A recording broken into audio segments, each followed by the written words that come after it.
So great to see you. What does St. Brigid's Day mean to you, Louise? Well, it's wonderful to celebrate Irish women, and one thinks of St. Brigid's Day as a day to remember Irish women, and I'm just delighted to be a part of it, especially in these times where we're all so isolated in our individual environments. It's great to imagine being in Ireland. I haven't been able to get over there because of the pandemic since last January, so it's great to participate vicariously in the celebration of St. Brigid and Irish women.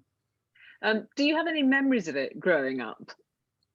Well, having gone to the local convents, we were always celebrating Saints' Days, and we used to have May Day processions and all the rest of it. So it was one of a long litany of Saints' Days. But there weren't too many visible feminists around in those days. There were many extraordinary women, but the concept of feminism hadn't really caught on when I was at school there.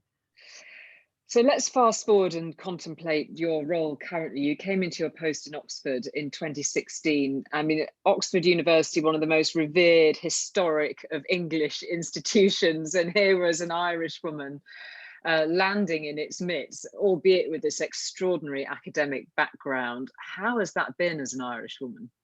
Well, it's been the most extraordinary privilege because I'm acutely conscious of the symbolic significance of this appointment. And I really want young girls, wherever they're at school, to think, I can do that. If she can do that, I can do it.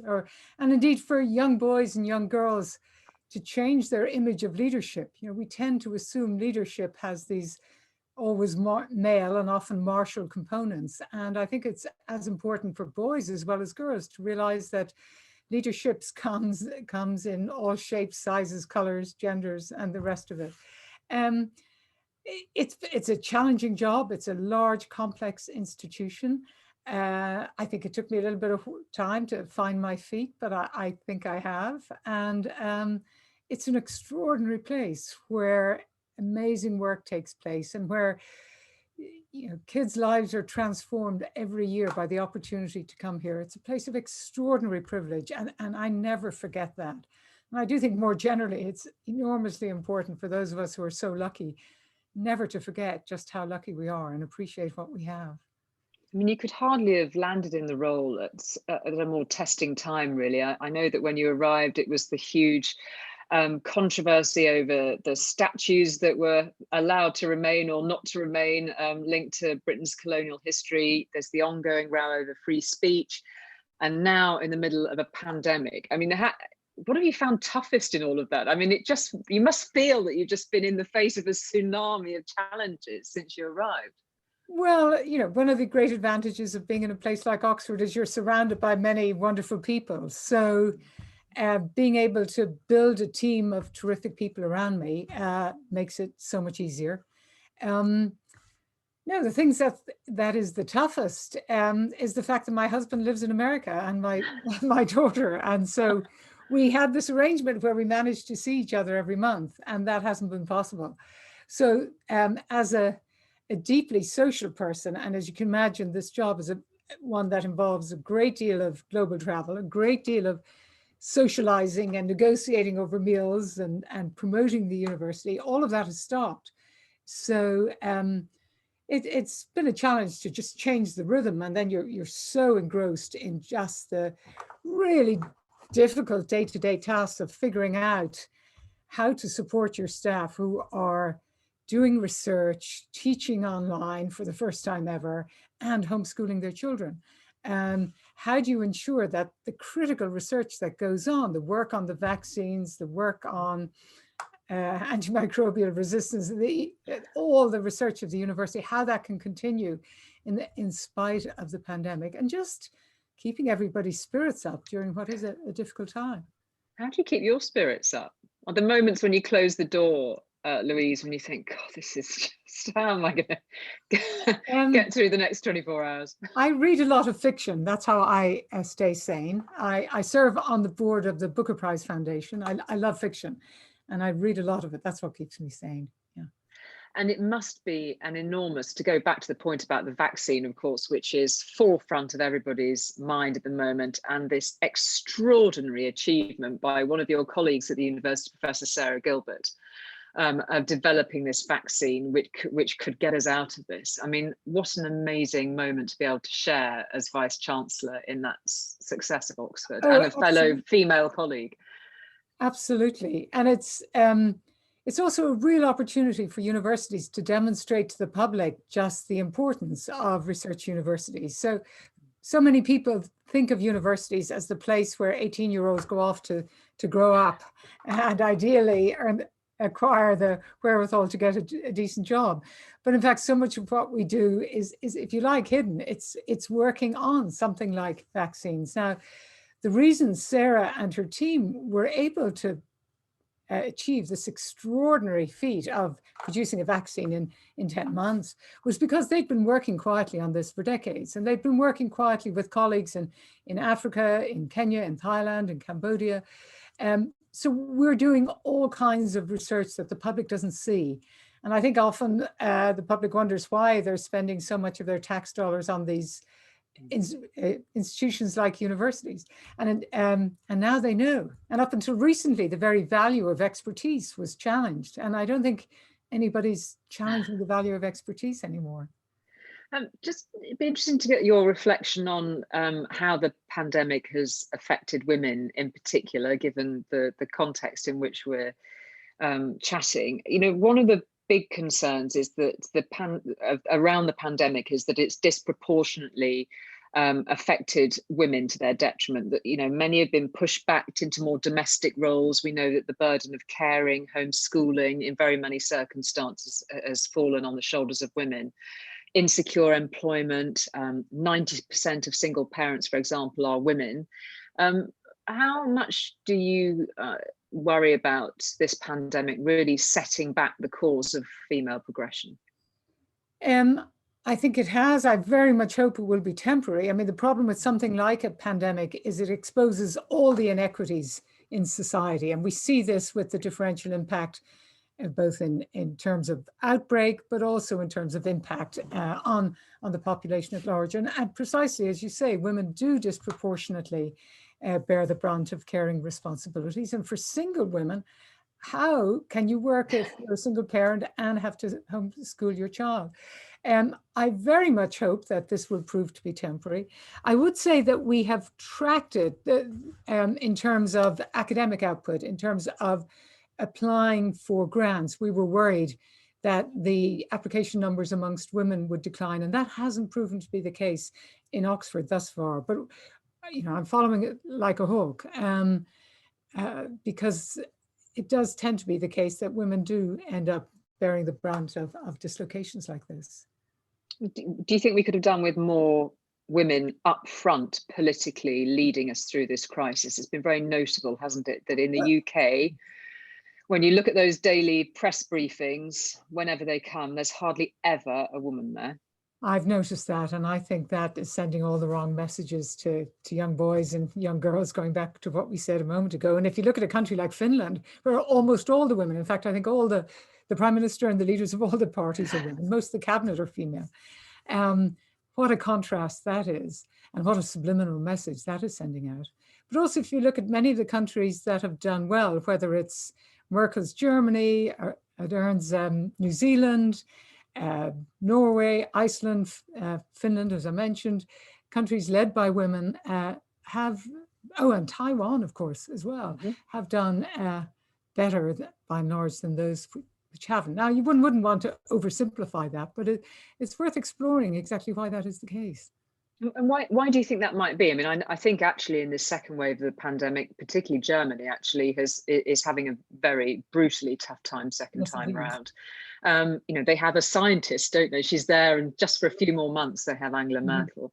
But what do you think women bring to the leadership in those roles that has perhaps been distinctive in this crisis? Well, I think I'm not sure that one can generalize, but I think in the case of New Zealand, you've got a leader who has this extraordinary combination of empathy and competence, which has been really powerful. In the case of Merkel, just extraordinary competence, and as you say, a scientist. Finland, again, it's quite different. I mean, one would like to argue that women are inherently more collaborative and many would argue that. I think we've had our share of pretty bad female leaders too. So I don't want to overstate the case, but there's nevertheless, it is statistically significant that countries led by women have fared better than those that haven't been. We should touch briefly on the experience in Ireland very recently, that the whole scandal around the mother and baby homes has been front and center once more in the depths of this crisis, which Ireland is already enduring and carrying such a burden. The apologies have been very clear, both from church and state. They're never going to be quite enough, I suppose. I wonder what your reflections are on that. Well, my main reaction is just a profound sense of sadness. What unnecessary tragedy. And the one thing Micheál Martin said, which really resonated with me, was that this wasn't some foreign power that did this to us. We did this to ourselves.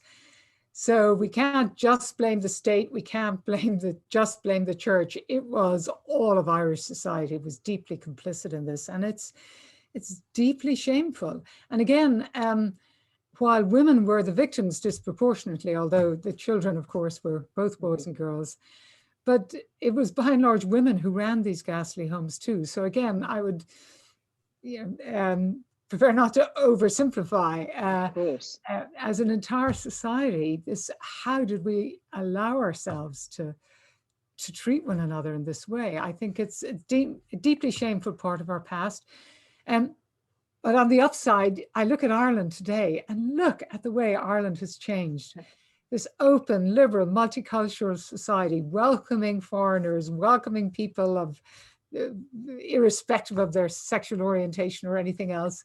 It's such a much better society than the one I grew up in, where the church still was really very powerful.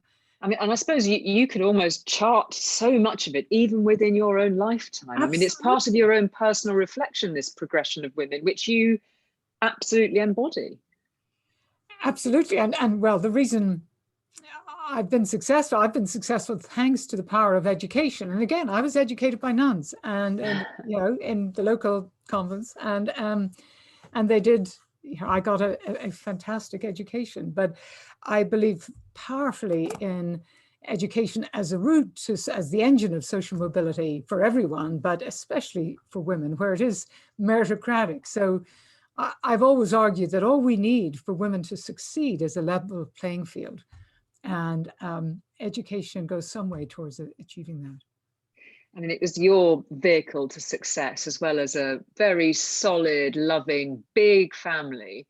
I mean, who did you look to? I mean, I always find it fascinating when you contemplate someone with a career like yours, which has spanned so much extraordinary success and so many milestones. I mean, who was your inspiration, and who did you look to? Well, when I was young, I didn't know anybody other than the teachers who had an education.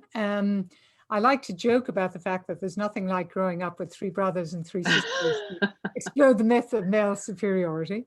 By the time I got to university, somebody I looked up to, or by the time I was in secondary school, was Mary Robinson.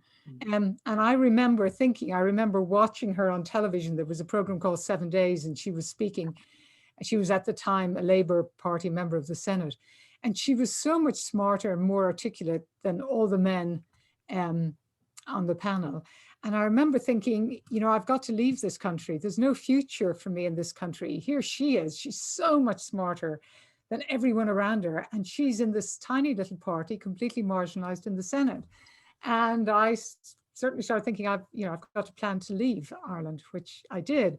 But in fact, the irony of it is, Ireland had changed, and Mary Robinson went on to have an absolutely extraordinary and well-deserved career. So she was certainly an inspirational woman. And just in terms of how you navigated it, and I know this is a massive pitfall for any career woman or any professional woman, because sooner or later somebody always asks it, and it happens to me occasionally, is that, I was listening to your interview on Desert Island Discs, which is just a wonderful insight into some of the things that you've grappled with in your career, not least, when your children were tiny and were babies, that you would work overnight to complete lectures. I mean, It is solid, hard work, isn't it? It is really hard. I mean, I think if there's one thing I could change, it would be this the fact that it is just a period when you have young kids, which is very often when you're trying to establish a career. That is the toughest time. I mean, people often marvel at my energy, and I say, well, nothing I've done is as tough as trying to keep a career in a institution alive with having 3 children under 5. I mean, nothing is as tough as that. So as a society, I think we have to ensure that the burden of childcare isn't disproportionately borne by women. We talk a lot about the gender pay gap and so on, but it's really a motherhood pay gap. That's where women really get penalized. And the ultimate public good, of course, is producing and raising the next generation. And yet the burden of it is borne privately, and it should be we should have so much better childcare and support for women who are at that stage.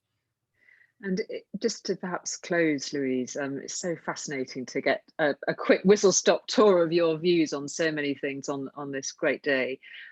If your younger self could see you now, what would she make of it, do you think? That little girl. I was very, very ambitious as a child. I think that young girl wouldn't be terribly surprised. They'd be surprised to see me at Oxford. I think they would have imagined me running something huge in America, maybe. I think that young me would have been much more naive at just how difficult it is.